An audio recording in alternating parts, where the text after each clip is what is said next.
Replay here from Tirzus 99 and Kimhari Boss. I think this was a quick battle. Vampire Coast versus Bretonia. Old rivals, to be sure. We're getting a prophetess. Prophetess of what? I would suspect life, but why don't you just take the Fae? It's Prophetess of Heavens. Comet, Thunderbolt, Wind Blast, and Assault of Stone. Ugh. Wind Blast sucks. The rest of those are fine. Wind Blast sucks.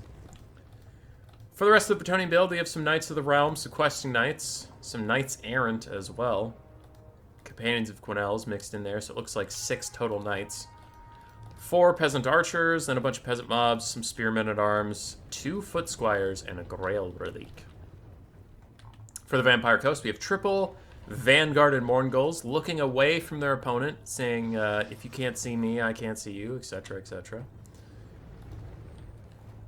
And then the rest of the build is the Lamprey's Revenge, the Rotting Promethean Gunnery Mob ROR with their regeneration. Then we have a bunch of polearm zombies, some pistols, 1 Depth Guard with polearms, a single Animated Hulk, the Shade Wraith Gunners, Deck Gunner ROR, and then a Vampire Fleet Admiral of Death with a polearm. Fate of Buna and Spirit Leech, pretty good spell kit from him. Bretonia seems unaware they are being flanked, and the Mournguls are setting off with their spooky, scary crawl.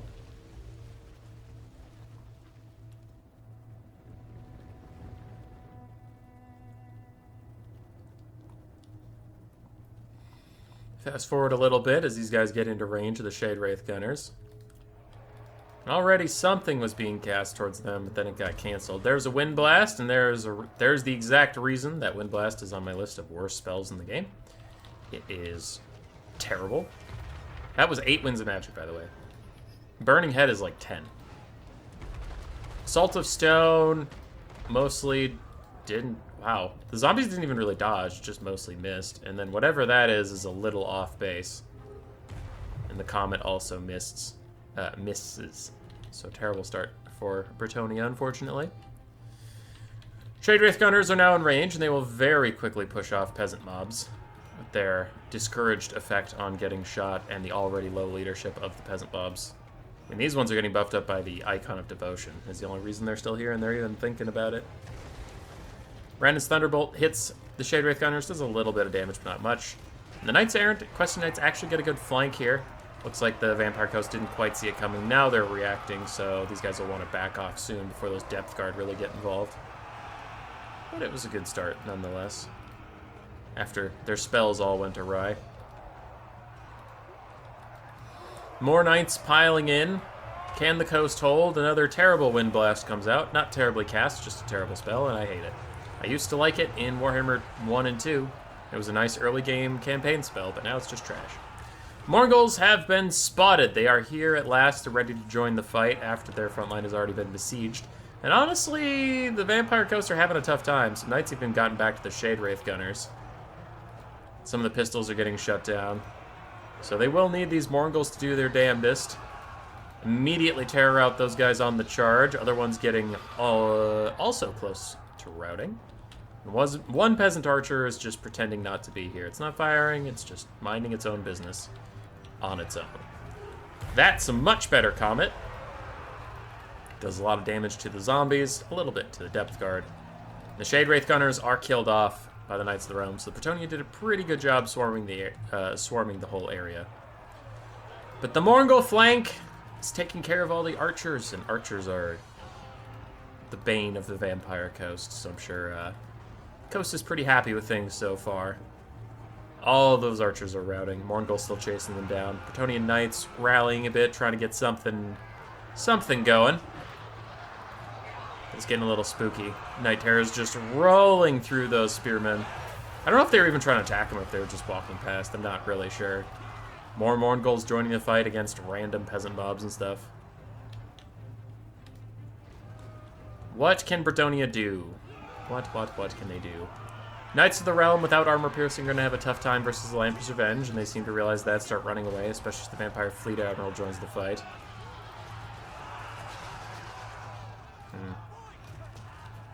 Yeah. This is going to be a toughie. Tony's fallen further behind on the balance of power, and I do tend to agree. I don't know what they're going to do. The coast front line is mostly dead, so maybe you could take heart in that eventually these Mourngulls and stuff are not going to have any protections. They just sit there and take damage, I suppose. Oof. Big catch out on these Mourngulls in the distance. Peasant bowmen are coming back so they can fire in. These peasants could fire in, but Knights Errant catching the Mourngulls with a little bit of peasant support will be quite nice. And Knights of the Realm, they're anti-large, so these guys look like they're about to rout. So Bretonnia may be getting a second wind. The Damsel is unfortunately showing why no one ever takes her, ever. Sorry, the Prophetess. Especially Heavens. Windblast is just a garbage spell. Oh, it's not 8 Winds of Magic anymore, it's 5. And somehow, still not worth 5. Somehow. Still not worth it. Companions of Quenelles fighting to the very last against a bunch of zombies with pokey sticks walking at them. And as soon as I say that, they rout. Another Wind Blast! Huge tracks of damage. Mourngulls did manage to win out on that big blob fight earlier. Lamprey's Revenge also show up and push off the last remaining knights. Some archers have returned. And way in the distance are the full health depth guard that have actually been led on a merry chase, so maybe these Bretonnian knights can make use of the time that they're here and the depth guard aren't. That would be quite nice. And if you get to a late you do have a caster with a really good spell, Arena's Thunderbolt, for killing depth guard. It's not like they're a win condition per se. If you can sort out these Mourngulls, that would be a little better. Knights of the Realm back on them, trying to save these archers who do look to be doomed. One unit died off. What is it? Oh, okay, it's just a zombie polearm. 2 other zombie polearms in the distance, close to dying. Bretonnia getting a good little surround in this area. Night Terror's taking a lot of damage. Other Mourngulls also taking damage, but the Damsel, the Prophetess, damn it, I keep saying that because the Damsel's the hero version.